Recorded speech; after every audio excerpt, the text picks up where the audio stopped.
The SEC is still going to get everything it wants in the college football playoff expansion.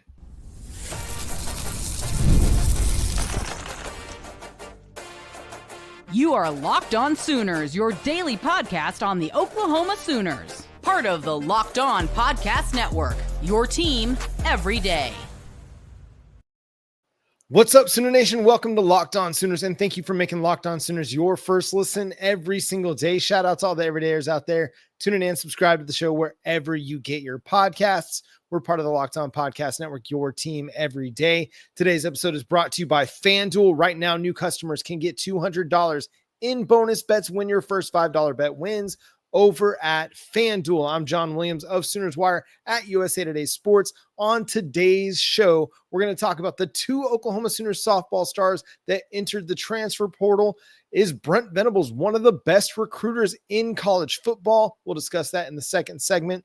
But first, there's been a lot of discussion about the college football playoff expansion, where it's heading to. There seems to be a lot of traffic, a lot of positive movement towards a 16-team playoff. There's just a lot of debate over what that format should look like. There's been discussion of 5 automatic qualifiers based on conference champions, along with 11 at-large bids to make a 16. There's been discussion of the SEC and the Big Ten each receiving 4 automatic bids to the playoff, along with the Big 12 and the ACC each getting 2. And then Notre Dame getting 1 if they're ranked high enough, and then 1 going to the group of 5 or 6 if they're ranked high enough to get 1 as well. But there's also been a lot of discussion about how the SEC might be moving away from the idea that they want 4 automatic bids in the college football playoff. And I think when this discussion began, a lot of it was in line with this idea that the SEC would add a 9th conference game to the schedule. And as the meetings went along in Destin, Florida, you heard more from coaches that they were not necessarily in favor of adding a 9th conference game. You add a 9th conference game, that means there's going to be more losses on the schedule for every team in the SEC. That's just the way it works, right? That's that old meme. The SEC is 500 in SEC play. That's a joke. I hope you're getting the sarcasm there. And so I understand where coaches are coming from, where athletic directors are coming from. When you add that 9th SEC game, it creates an opportunity for less bowl eligibility. And it's going to make it a little bit more difficult, a little bit more challenging for teams to make a run at the college football playoff. You look at what some of the SEC teams are playing in non-conference just this year. Texas is playing Ohio State. Oklahoma's playing Michigan. LSU's playing Clemson. They are scheduling difficult non-conference games amidst having a difficult conference schedule.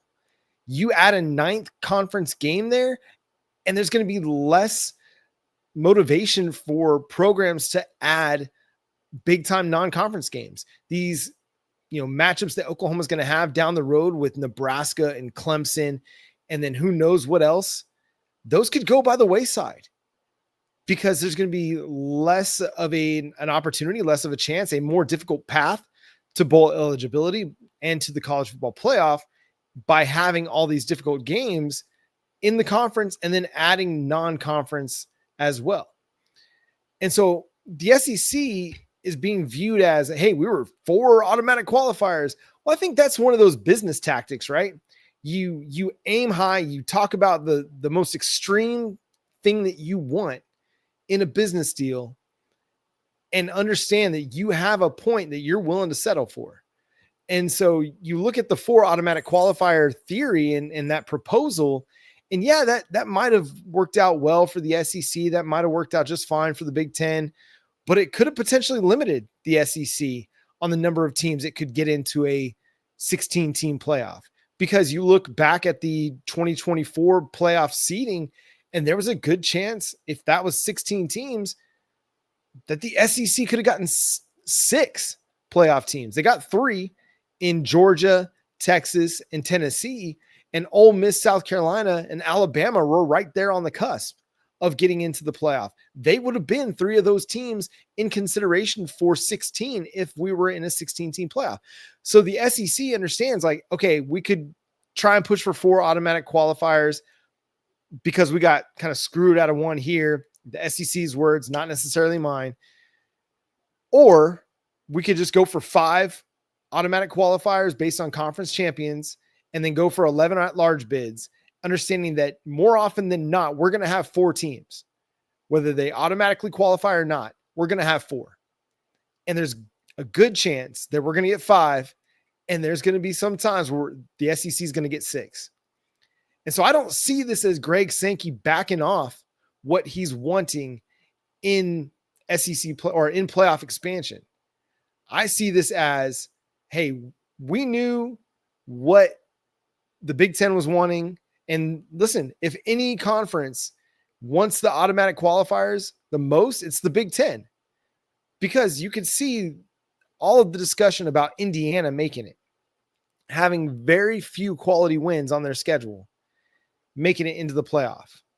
And you can look beyond Michigan, beyond Ohio State, beyond Penn State. What are the programs that you look at and you're like, yeah, that's a program that would deserve a 4th AQ bid? So the Big Ten has all the reasons in the world to go and push for 4 automatic qualifiers, because there's going to be years where they're going to be getting 3. And there might be some years where they're only going to get 2.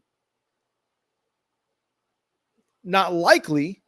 It's more often than not that they're going to have 3 and maybe get 4 still. But they're one of the conferences that, hey, yes, we've got a lot of power, but all that power is sitting at the top. And there's a lot of like middling teams and then those bottom ranked teams that are just kind of, you know what I mean? So the SEC can settle for this 5 and 11, understanding that they're going to get the benefit of the doubt with 11 at-large bids more often than not, because the strength of schedule is so difficult. You look at the ESPN SP Plus, the Football Power Index, you look across the board, our own analysts here on the Locked On Network, they are discussing how difficult the SEC schedules are. And the strength of schedules for SEC teams are that much greater than what you see across the country. And the Big 12, the ACC, they're kind of more on board with this 5 and 11 approach. I think Greg Sankey's on board with it simply because he knows that, hey, my coaches, my athletic directors, my programs don't necessarily want to add a 9th game. And we're not going to give the Big Ten what it wants. Because why do we need to? Why does the SEC need to follow the Big Ten suit? Okay, they won the last 2 national championships. Big whoop.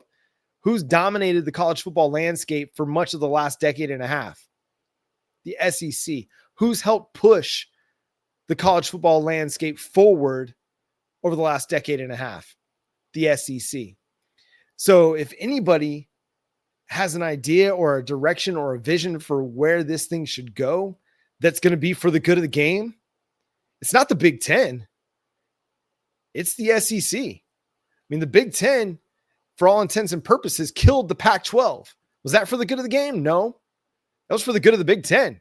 The Big Ten's out here looking for the best of the Big Ten. The SEC, are they looking out for the best of the SEC? Absolutely. That's Greg Sankey's job. Greg Sankey's job is to better support and better do things in the best interests of his programs. At the same time, you see him willing to do what's in the best interest of the game by looking more into this 5 and 11. And it was probably always on the table for him. Because again, the SEC doesn't want to necessarily go to that 9th conference game, because there's more money to be made by having these big time non-conference matchups that we're going to get this year. We're going to get so many great non-conference matchups. Everybody wants to talk about the FCS game that the SEC teams play, but nobody wants to talk about the top 5 matchups between like Texas and Ohio State that'll be at the beginning of the season, or the top 15 matchup between Oklahoma and Michigan that'll be week 2. Nobody wants to talk about that. They just want to focus on the FCS game. Or nobody wants to talk about Clemson LSU right out of the gate. 2 potential national title contenders going toe-to-toe right out of the gate. Nobody wants to talk about that. So why you see people talking about the SEC maybe giving in to what the Big 12 or the ACC wants, or not letting the Big 10 push them around. To me, it just comes back to this. Like, the SEC likes what they've got. There's no reason to necessarily change what they're doing unless the networks, ESPN in particular, are willing to pay big money for that ninth conference game, not just a per diem or, a prorated rate for that ninth conference game. So I think, again, 5-11, I think, was always on the table for the SEC and Greg Sankey. They wanted to see what the landscape looked like for 4 automatic qualifiers. I just don't think that that's something that they want to get involved in. And listen, the Big Ten, they might be pushing for the SEC to get 9 conference games, but why should the SEC give in to what the Big Ten wants? Is Brent Venables a top recruiter in college football? We got a list to break down from our guy, Brian Smith of the Locked On Network over at the Portal. We'll discuss coming up next here on Locked On Sooners. But today's episode is brought to you by our friends over at FanDuel. It's time to get into the game. The NBA playoffs are in full swing, and every night delivers highlight-worthy performances, major momentum shifts, and can't-miss moments. Whether it's a game-winning shot or a breakout player, there's never been a better time to get in on the action.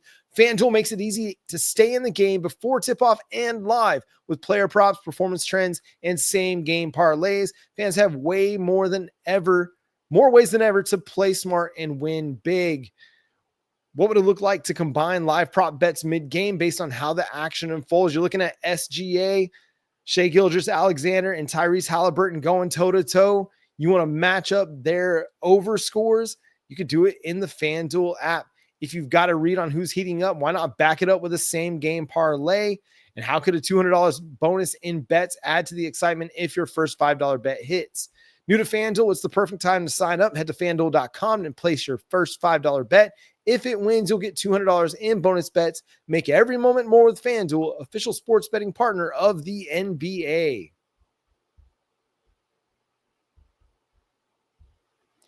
Thanks again for making Locked On Sooners your first listen every single day. Shout out to all the everydayers out there tuning in and subscribe to the show wherever you get your podcasts. We're part of the Locked On Podcast Network, your team every day. Our guy Jay is out of town this week. He'll be back with us next week full time, enjoying some nice family time, getting to spend some good quality time with the fam. So hope Jay's enjoying his trip. But we got to talk about this. Our guy Brian Smith over at the Portal here on the Locked On Network dropped his top 12 head coach recruiters in college football. And your boy Brent Venables came in on the list at number 12. Number 1, Kirby Smart.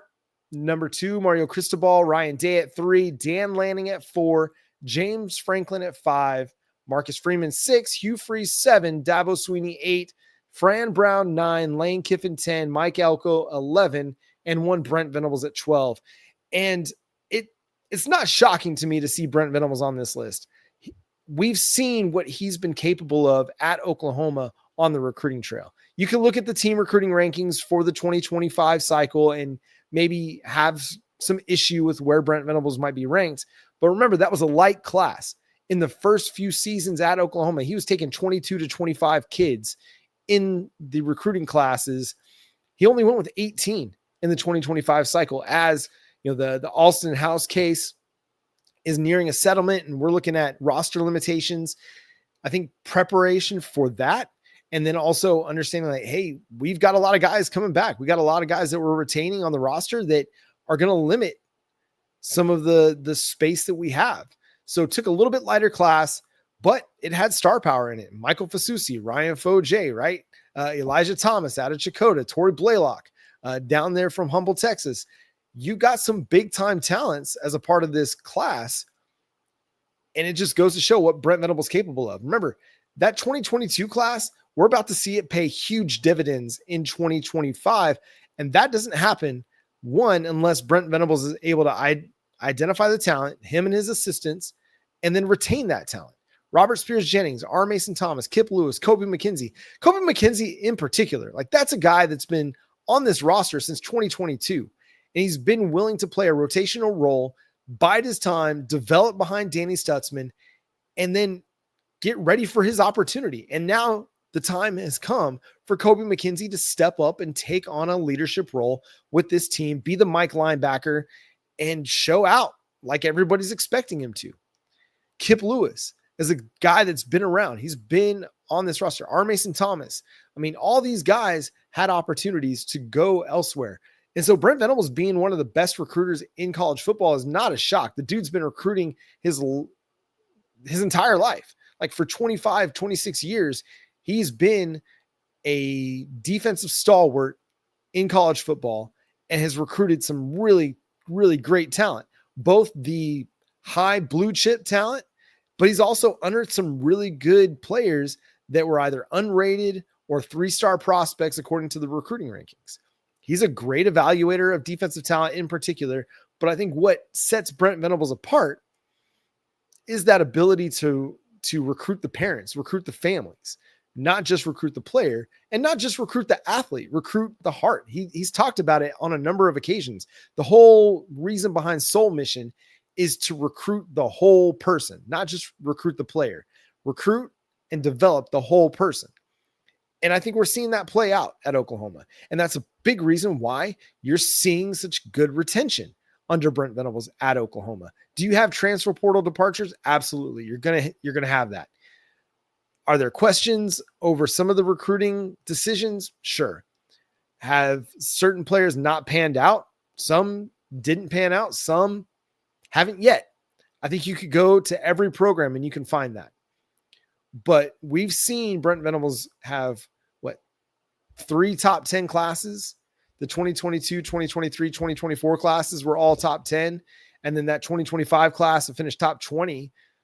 But he's done a really good job. I mean, he's landed 5-star prospects: David Stone, PJ Adebaware, Peyton Bowen, Michael Fasusi, Jackson Arnold. You know, the Jackson Arnold decision, okay, going from Dylan Gabriel to Arnold, you can question that. But you can't question his ability to recruit. He's done a really good job at that. Going back and looking at this list, I mean, I have no issue with Kirby Smart at 1. I mean, the guy is arguably the best head coach in college football. Mario Cristobal at number 2 doesn't surprise me. I felt like he's always been a really good recruiter, even dating back to his time at Oregon. Ryan Day at Ohio State, he's a really good recruiter.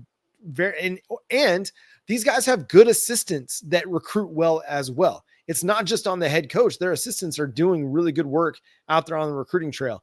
Dan Lanning might be a little exuberant at times, get out over his skis and some of his excitement, like jumping in the pool with a commit and then that guy decommitting like 2 weeks later. But Dan Lanning is a good recruiter. The one surprise on here, or that's not on here, is Steve Sarkisian. And I'm not going to sit here and like praise Texas because I don't want to do that. That's not fun to do on Locked On Sooners. I did it enough when we met with the squad show on the SEC squad show for this week. My apologies, Sooner Nation. But you can't sign a top class, a top 2 or 3 class, without getting some praise for it. I get Texas has got all the money in the world. At the same time, you got to be able to put that money to use. You got to evaluate the talent well, and you've got to be able to develop it. If Steve Sarkisian's not getting the benefit of the doubt because of the NIL capabilities of Texas, then why is Mario Cristobal? Why is Mike Elko, who comes in at number 11 on this list? Why is, Dan Lanning not getting the benefit of the doubt on the NIL front? NIL is a part of the game. It's not some dirty word. It's not something that we have to like keep in the closet and never talk about. No, we can talk about it. It's out in the open. It's public. Kids are getting paid to play. So why Steve Sarkisian's not on this list is kind of odd to me. But again, another guy, Brian Kelly, not on this list. Kind of odd to me. Is it probably pretty easy to recruit at places like LSU and Texas? Probably. But it's also fairly easy at this point to recruit to a place like Georgia that's had as much success as it's had, or Ohio State that's had as much success as it's had under Ryan Day. So the fact that Sark's not considered a top 12 recruiter is curious, but Brian Smith is out there. I mean, he's going to all the camps. He's talking to all the kids. He's talking to the families. He's talking to high school coaches as well. And he's getting a lot of input and insight into what some of these head coaches are doing out there on the recruiting trail. Brent Venables at 12 and no Sark. I mean, I ain't going to hate it. I'm not gonna lie. Again, we know what Brent Venables is capable of as a recruiter, and he's done a really, really good job at Oklahoma. Now it's just about getting wins on the football field. Doesn't matter how many wins you have on the recruiting trail. If you don't get wins on the football field, it's not going to matter for much. So Brent Venables, I just need you to go win, man. Go win 10, 11 games this year. Get yourself into the playoff and, cast aside all those doubters and all the worry warts that think Oklahoma can never win a national championship again. Just go do it this year. Just go win it all, hush everybody up, and then we can just move on and talk ball. Don't have to talk hot seat stuff anymore. The Women's College World Series, not for Oklahoma. The offseason has started. 2 players have entered the portal. We'll discuss those 2 next. And will Oklahoma be active in the portal? Coming up next here on Locked On Sooners.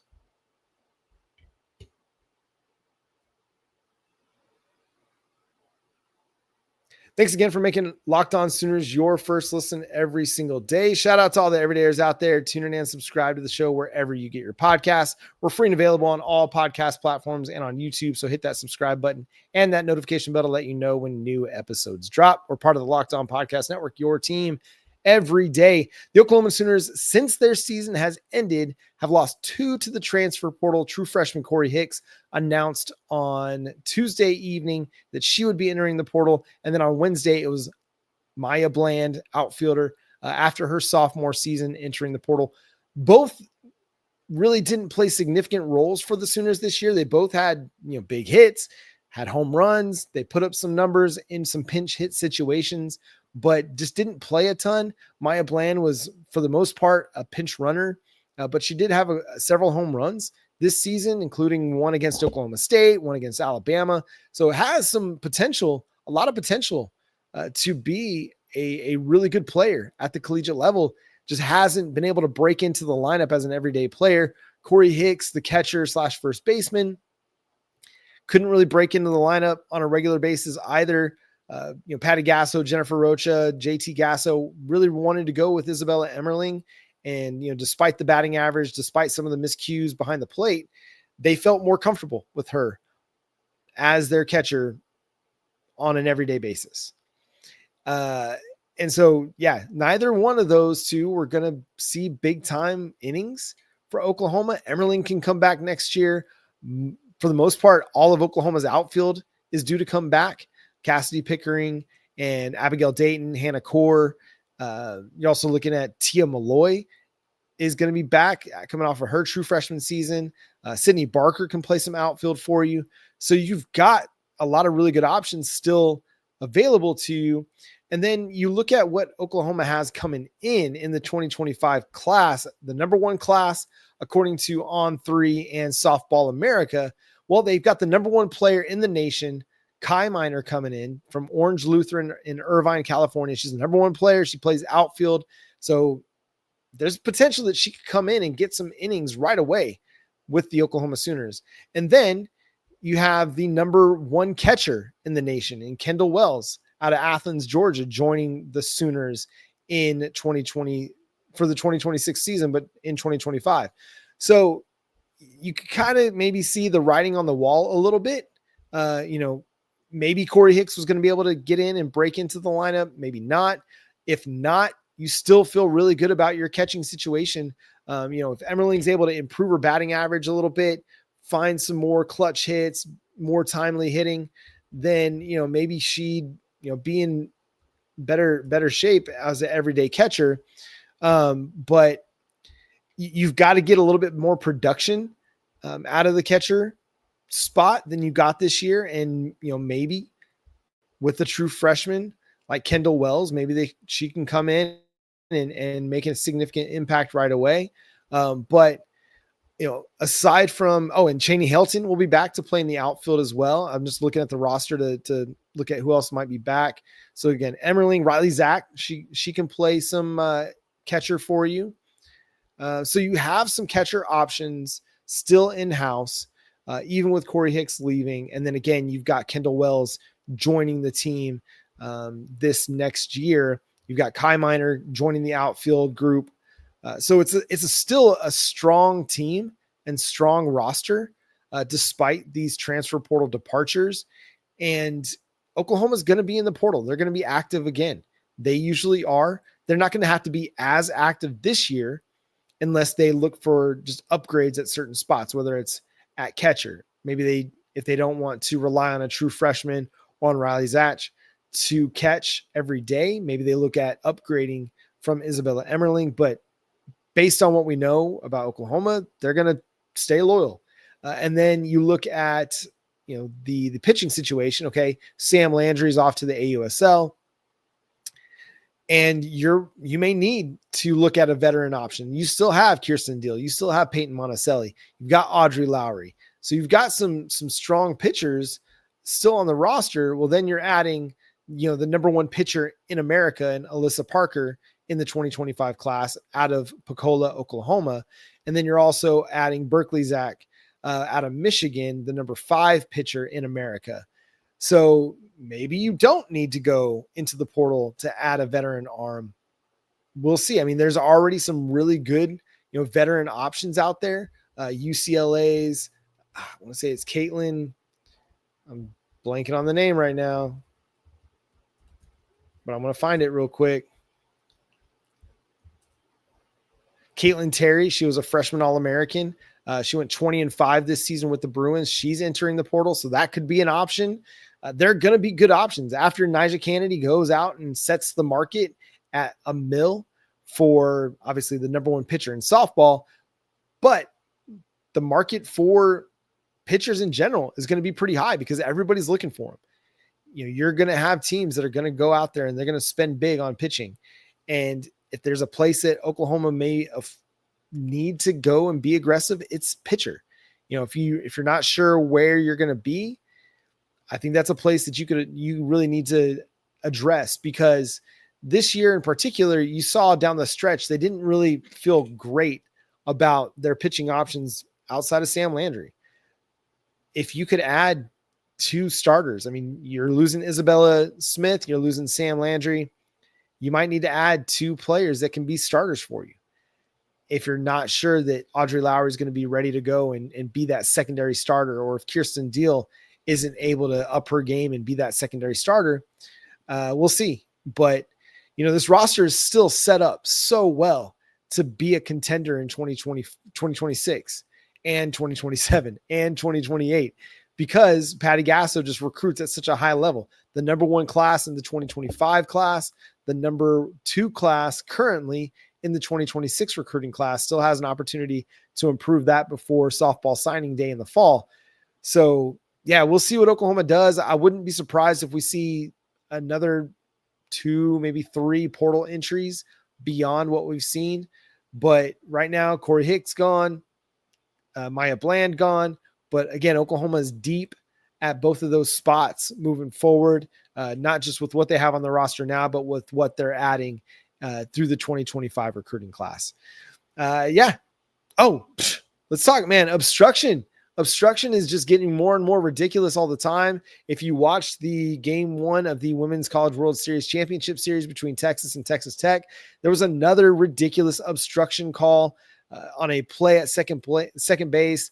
It was a stolen base attempt by Texas Tech, and Reese Atwood just throws a dart. Leanne Good catches it. She's upfield. She's moving up the line from second base as she goes to catch it, but is barely inside the base path, not even close to obstructing the base runner, and isn't in their way, isn't going to come in contact with them. The only contact she makes is by applying the tag, and gets called for obstruction and allows Texas Tech to have that second base, which ultimately leads to a run. And it's just another sign that the NCAA has to significantly overhaul obstruction. You've got to, because umpires are not calling it within the spirit of what it was intended to be, which was an avenue for player safety. They didn't want big time collisions on the bag. They didn't want collisions at home plate. They wanted people to try and avoid that contact. But when players are operating within the spirit of it and you're still calling them for obstruction, that's when it gets a little bit ridiculous. This is a moment that, again, created controversy in what was otherwise a really great game between Nyjah Kennedy and Tegan Caven, Texas and Texas Tech. And yet what everybody's talking about is obstruction. Now they're also talking about Nyjah Kennedy's inability to, throw an intentional walk. Reese Atwood taking advantage of a ball right down the middle and driving in the winning runs. You can't let obstruction become what targeting is to college football. The game is growing so much that allowing obstruction to be a part of the conversation, the way that the NCAA has, the way that the umpiring crews have, is just absolutely ridiculous.